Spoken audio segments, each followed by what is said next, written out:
প্রভু তোমার সীতামাকে উদ্ধার করে দেব, কিন্তু ওই লঙ্কায় যেতে গেলে আমাদেরকে একটা বড় সমুদ্র পার করে যেতে হবে। কি করে পার করব? শোনো, একটা বড় বড় পাথর নেবে, আর সেই পাথরগুলোতে বড় বড় করে রাম রাম লিখবে, আর সেটা জলে দেবে আর ভেসে উঠবে। কিন্তু রামচন্দ্রের কথা মতো সেই পাথরগুলোতে রাম রাম লিখছে আর জলে দিচ্ছে, আর পাথরগুলো ভেসেও উঠছে। এইভাবে বানর সৈন্যরা সেতু বন্ধন করলো, ব্রিজ তৈরি করলো। আর ব্রিজ তৈরি করার পর যখনই লঙ্কায় প্রবেশ করতে যাবে, এই ঘটনাটা কিন্তু রাবণের সৈন্যরা পুরো ঘটনাটা দেখলো। আর তখন রাবণের কাছে এসে বলছে, রাজা মশাই আপনার দিন শেষ। বলে আমার দিন শেষ? তোমাদের আমি কি এমন ক্ষতি করলাম যে বলছো আমার দিন শেষ? বলে রাজা মশাই আপনি আমাদের কিছু ক্ষতি করেননি, কিন্তু আপনি যে ওই রামচন্দ্রের স্ত্রী সীতা দেবীকে হরণ করে এনেছেন, এখনো পর্যন্ত ওই রামচন্দ্রকে দেখি নাই, কিন্তু তার নামের এমন গুণ যে তার নামে শিলা পর্যন্ত জলে ভাসে। বলে ও এই ব্যাপার, তোমরা ওই রাম নামে শিলা ভাসে দেখে তোমরা ভয় পেয়ে গেলে তো, তাই না? বলে হ্যাঁ। বলে যখন রাম নামে শিলা ভাসে, আই এম রাবণ, তবে রাবণ নামেও শিলা ভাসে। বলে রাবণ নামের শিলা ভাসে? বলে হ্যাঁ। দেখাতে পারবেন? বলে দেখিয়ে দেবো।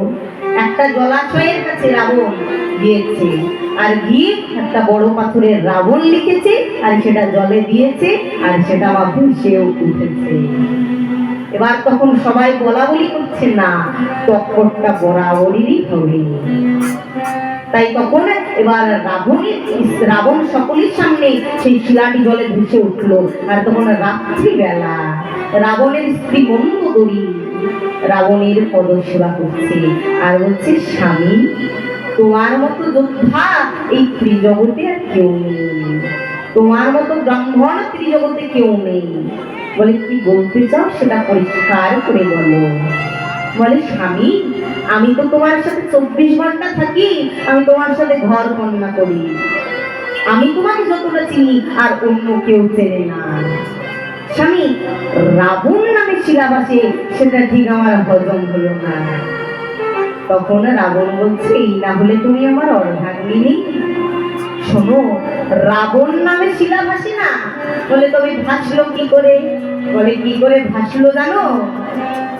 সকলকে দেখানোর জন্য সকলের সামনে একটা বড় পাথরে আমি রাবণ লিখেছিলাম ঠিকই, কিন্তু সকলের আড়ালে গিয়ে আমি সেই পাথরটার পেছনে 108 বার রাম রাম রাম লিখেছিলাম।